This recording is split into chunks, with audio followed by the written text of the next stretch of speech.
Les quiero contar un poquito la historia de vida del Dr. Bach, porque me parece que es fundamental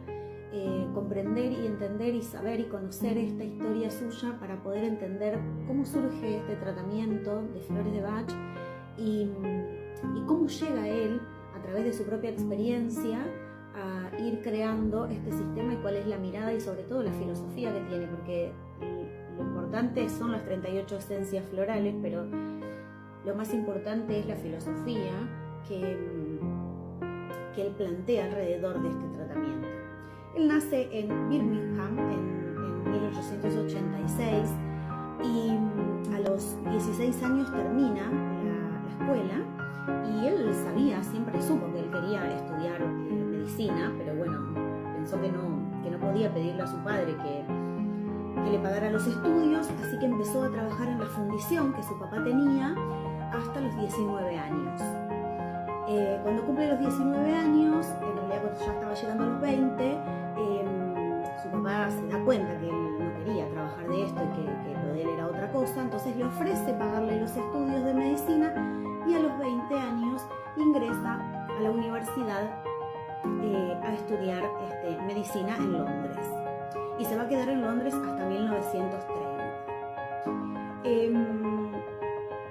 A partir de ahí y de su estudio, y bueno, una vez que termina, ¿no?, la carrera, empieza a tener experiencias con pacientes, y a través de la observación, él empieza a darse cuenta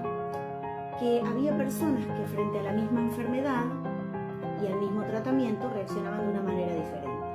pero que había personas que tenían personalidades similares que respondían de la misma manera. Entonces él empieza a observar esta cuestión de la personalidad del paciente en función de la enfermedad que el paciente tiene,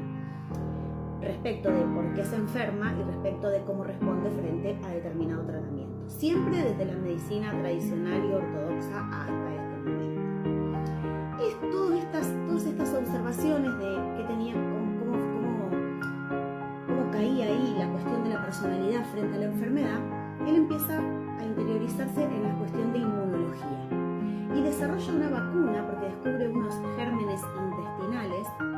que tenemos todas las personas, pero que las personas que tienen enfermedades crónicas tienen en mayor cantidad. Frente a este descubrimiento, él se empieza a interesar por la cuestión de la inmunología, se dedica en la Universidad de Londres a estudiar esta cuestión, y lo que termina elaborando es una vacuna que se aplicaba a los pacientes y que había logrado muy buenos resultados. De hecho, después se termina reconociendo y se termina